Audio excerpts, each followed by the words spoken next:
Welcome back to my channel Sonu special. ಇವತ್ತು instant ಆಗಿ soft ಆಗಿರ್ತಕ್ಕಂಥ ಇಡ್ಲಿನ ಹೇಗೆ ಮಾಡೋದು ಅಂತ ಹೇಳಿ ನೋಡ್ಕೊಳ್ಳೋಣ. ನಮಗೆ ಒಂದೊಂದ್ಸರಿ ದಿಢೀರಂತ ಇಡ್ಲಿ ತಿನ್ನಬೇಕು ಅನಿಸುತ್ತೆ. ಆ ಟೈಮಲ್ಲಿ ನಾವು ಈ ರೀತಿ ಇಡ್ಲಿನ ಮಾಡ್ಕೊಳ್ಬೋದು. ಅಕ್ಕಿನ ನೆನೆಸ್ತೇನೆ ಈ ಇಡ್ಲಿ ಮಾಡ್ಬೋದು. ಬನ್ನಿ ಹಾಗಾದರೆ ಹೇಗೆ ಮಾಡೋದು ಅಂತೇಳಿ ನೋಡ್ಕೊಳ್ಳೋಣ. ಮೊದಲನೇದಾಗಿ ಇಲ್ಲಿ ನಾನು ಅರ್ಧ ಕಪ್ಪು ತೆಳುವಾಗಿರೋ ಅಂಥ ಅವಲಕ್ಕಿನ ತೊಗೊಂಡಿದ್ದೀನಿ. ಈ ಅರ್ಧ ಕಪ್ ಅವಲಕ್ಕಿಗೆ ಅರ್ಧ ಕಪ್ಪು ನೀರು ಹಾಕಿ ಒಂದು 5 ನಿಮಿಷ ನೆನೆಯೋಕ್ಕಿಡ್ತೀನಿ. 5 ನಿಮಿಷ ಆದಮೇಲೆ ತುಂಬ ಸಾಫ್ಟಾಗಿ ಆಗಿರುತ್ತೆ ಅವಲಕ್ಕಿ. ಈ ಟೈಮಲ್ಲಿ ನಾನು ಇದಕ್ಕೆ 1 ಕಪ್ಪು ಇಡ್ಲಿ ರವೆ ಬರುತ್ತಲ್ಲ, ಆ ಇಡ್ಲಿ ರವೆನ ಸೇರಿಸ್ಕೊಳ್ತಾ ಇದ್ದೀನಿ. ಹಾಗೆ ಅದೇ ಕಪ್ಪಲ್ಲಿ 1 ಕಪ್ಪು ಮೊಸರು ಸೇರಿಸ್ಕೊಳ್ತಾ ಇದ್ದೀನಿ. ಫ್ರೆಶ್ ಮೊಸರು ತೊಗೊಳ್ಳಿ, ಹುಳಿಯಾಗಿರಬಾರ್ದು, ಆ ರೀತಿ ಮೊಸರನ್ನು ತೊಗೊಳ್ಬೇಕು.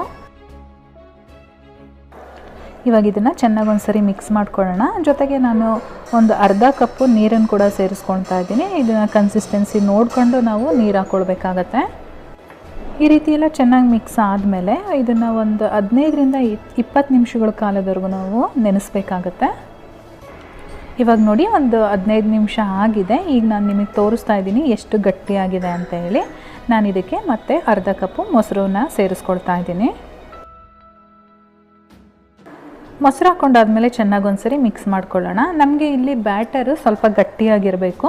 ಇಡ್ಲಿ ಮಾಡ್ತಾ ಇರೋದ್ರಿಂದ ಸ್ವಲ್ಪ ಗಟ್ಟಿಯಾಗಿ ಮಾಡ್ಕೊಳ್ಬೇಕು. ದೋಸೆ ಥರ ಸ್ವಲ್ಪ ತೆಳುವಾಗಿ ಮಾಡ್ಕೊಳ್ಳೋಕೆ ಹೋಗಬೇಡಿ. ಇವಾಗ ನೋಡ್ಕೊಂಡು ನೀರು ಹಾಕ್ಕೊಳ್ಳಿ. ನೀವು ಇಷ್ಟೇ ಪ್ರಮಾಣದಲ್ಲಿ ನೀರು ಹಾಕ್ಕೊಳ್ಬೇಕು ಅಂತ ಇಲ್ಲ, ಕನ್ಸಿಸ್ಟೆನ್ಸಿ ನೋಡ್ಕೊಂಡು ನೀರು ಹಾಕ್ಕೊಳ್ಬೇಕು. ಇವಾಗೆಲ್ಲ ಚೆನ್ನಾಗಿ ಮಿಕ್ಸ್ ಆಗಿದೆ. ನೀವು ನೋಡ್ತಾ ಇರ್ಬೋದು ಕನ್ಸಿಸ್ಟೆನ್ಸಿ ಯಾವ ರೀತಿ ಬಂದಿದೆ ಅಂತ ಹೇಳ್ಬಿಟ್ಟು. ಇವಾಗ ಇದಕ್ಕೆ ರುಚಿಗೆ ತಕ್ಕಷ್ಟು ಉಪ್ಪು ಹಾಗೆ ಒಂದು ಅರ್ಧ ಟೀ ಸ್ಪೂನಷ್ಟು ಅಡುಗೆ ಸೋಡಾ ಆ್ಯಡ್ ಮಾಡ್ತಾ ಇದ್ದೀನಿ. ಇವಾಗ ಇನ್ನೊಂದು ಸರಿ ಚೆನ್ನಾಗಿ ಮಿಕ್ಸ್ ಮಾಡ್ಕೊಳ್ಳೋಣ.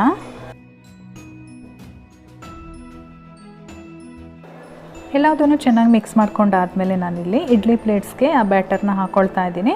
ನಾನಿಲ್ಲಿ ಇಡ್ಲಿ ಪ್ಲೇಟ್ಸ್ಗೆ ಎಣ್ಣೆನ ಅಪ್ಲೈ ಮಾಡಿ ಇಟ್ಕೊಂಡಿದ್ದೀನಿ. ಇದೇ ರೀತಿಯಾಗಿ ಎಲ್ಲ ಇಡ್ಲಿ ಪ್ಲೇಟ್ಸ್ಗೂ ಬ್ಯಾಟರ್ನ ಹಾಕ್ಕೊಂಡು ರೆಡಿ ಮಾಡಿ ಇಟ್ಕೊಂಡಿರಿ. ಇವಾಗ ನಾನು ಎಲ್ಲ ರೆಡಿ ಮಾಡಿ ಸ್ಟ್ಯಾಂಡ್ ಒಳಗಡೆ ಹಾಕ್ಕೊಂಡಿದ್ದೀನಿ. ಇವಾಗ ಇಡ್ಲಿ ಪಾತ್ರೆಯಲ್ಲಿ ನೀರು ಕೂಡ ಚೆನ್ನಾಗಿ ಕುದೀತಾ ಇದೆ. ಈ ಕುದೀತಾ ಇರೋ ನೀರೊಳಗಡೆ ರೆಡಿ ಮಾಡಿ ಇಟ್ಕೊಂಡಿರ್ತಕ್ಕಂಥ ಇಡ್ಲಿ ಬ್ಯಾಟರ್ ಸ್ಟ್ಯಾಂಡನ್ನು ಒಳಗಡೆ ಇಟ್ಟು ಲಿಡ್ ಕ್ಲೋಸ್ ಮಾಡ್ತಾ ಇದ್ದೀನಿ. ಇದನ್ನು ನಾವು ಒಂದು 15ರಿಂದ 18 ನಿಮಿಷಗಳ ಕಾಲ ಮೀಡಿಯಮ್ ಫ್ಲೇಮಲ್ಲಿ ಬೇಯಿಸ್ಕೊಳ್ಬೇಕು. ಒಂದು 18 ನಿಮಿಷ ಆದಮೇಲೆ ಓಪನ್ ಮಾಡಿದ್ದೀನಿ ನೋಡಿ. ನಮಗೆ ಕೈಯಲ್ಲಿ ಮುಟ್ಟಿ ನೋಡಿದಾಗ ಕೈಗೆ ಅಂಟಬಾರ್ದು. ಈ ರೀತಿ ಅಂಟ್ತಾ ಇಲ್ಲ ಅಂದರೆ ಇಡ್ಲಿ ಚೆನ್ನಾಗಿ ಬೆಂದಿದೆ ಅಂತೇಳಿ ಅರ್ಥ. ಬಿಸಿ ಬಿಸಿ ಇದ್ದಂಗೆ ಇಡ್ಲಿನ ಸರ್ವ್ ಮಾಡಿ ಚಟ್ನಿ ಜೊತೆ ತುಂಬಾ ಚೆನ್ನಾಗಿರುತ್ತೆ. ನೀವು ನೋಡ್ತಾ ಇರ್ಬೋದು ಎಷ್ಟು ಚೆನ್ನಾಗಿ ಬರ್ತಾ ಇದೆ ಅಂತ ಹೇಳಿ.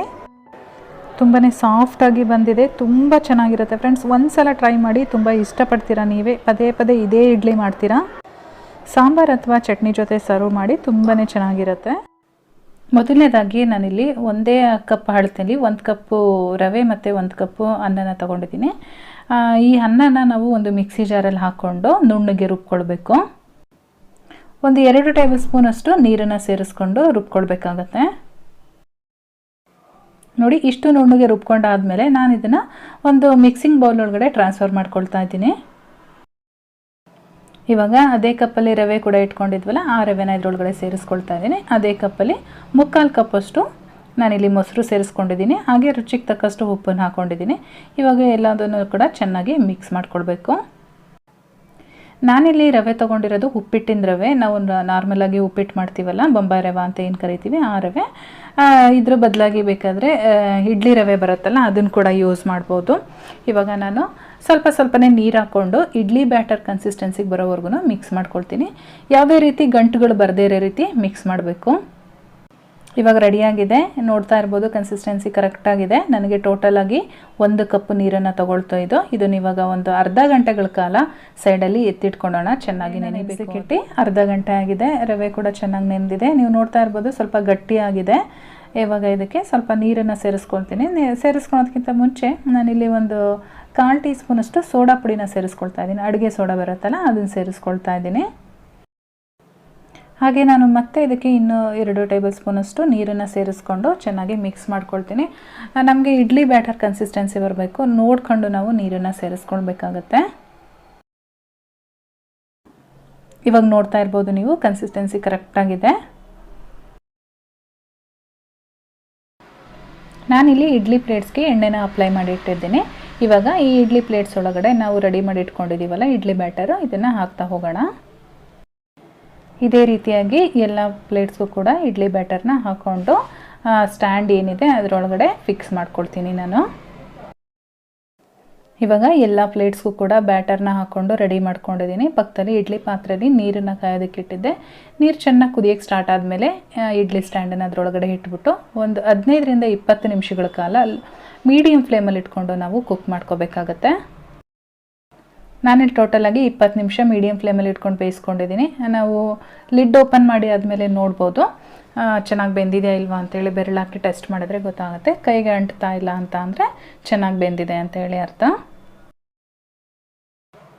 ಬಿಸಿ ಬಿಸಿ ಇದ್ದಂಗೆ ಚಟ್ನಿ ಜೊತೆ ಸರ್ವ್ ಮಾಡಿ ತುಂಬಾ ಚೆನ್ನಾಗಿರುತ್ತೆ. ಬನ್ನಿ ಇವಾಗ ನಾನು ಒಂದು ಇಡ್ಲಿನ ಓಪನ್ ಮಾಡಿ ತೋರಿಸ್ತೀನಿ. ತುಂಬ ಬಿಸಿ ಇರೋದ್ರಿಂದ ನಾನು ಹಿಂಗೆ ಹಿಂಭಾಗಕ್ಕೆ ಸ್ವಲ್ಪ ನೀರನ್ನು ಹಾಕ್ಕೊಳ್ತಾ ಇದ್ದೀನಿ. ಈ ರೀತಿ ತಣ್ಣೀರು ಹಾಕೋದ್ರಿಂದ ಸ್ವಲ್ಪ ಕೂಲ್ ಆಗುತ್ತಲ್ಲ, ನಮಗೆ ತೆಗಿಯೋದಕ್ಕೆ ಈಸಿ ಆಗುತ್ತೆ. ತೆಗೆಯೋದಕ್ಕೂ ಕೂಡ ತುಂಬಾ ಚೆನ್ನಾಗಿ ಬರ್ತಾಯಿದೆ. ನೀವು ನೋಡ್ತಾ ಇರ್ಬೋದು ಎಷ್ಟು ಸಾಫ್ಟಾಗಿ ಬಂದಿದೆ ಅಂತ ಹೇಳಿ. ಬಿಸಿ ಬಿಸಿ ಇದ್ದಂಗೆ ಚಟ್ನಿ ಸಾಂಬಾರು ಜೊತೆ ಸರ್ವ್ ಮಾಡಿ ಪ್ಲೇಟ್ ಖಾಲಿ ಆಗೋದೇ ಗೊತ್ತಾಗೋದಿಲ್ಲ, ಅಷ್ಟು ಚೆನ್ನಾಗಿರುತ್ತೆ ಕಾಂಬಿನೇಷನು. ಇವಾಗ ನಾನಿಲ್ಲಿ ಒಂದು ಪ್ಲೇಟ್ಗೆ ಸರ್ವ್ ಮಾಡ್ಕೊಳ್ತಾ ಇದ್ದೀನಿ. ಇವತ್ತಿನ ರೆಸಿಪಿ ನಿಮಗೆಲ್ಲ ಇಷ್ಟ ಆಗಿದೆ ಅಂತ ತಿಳ್ಕೊತೀನಿ. ಇಷ್ಟ ಆಗಿದರೆ ಒಂದು ಲೈಕ್ ಮಾಡಿ, ಚಾನಲ್ಗೆ ಹೊಸಬರಾಗಿದ್ದರೆ ದಯವಿಟ್ಟು ಸಬ್ಸ್ಕ್ರೈಬ್ ಮಾಡ್ಕೊಳ್ಳಿ. ನಾನು ಮತ್ತೆ ಸಿಗ್ತೀನಿ ಮುಂದಿನ ವಿಡಿಯೋದಲ್ಲಿ. Thank you.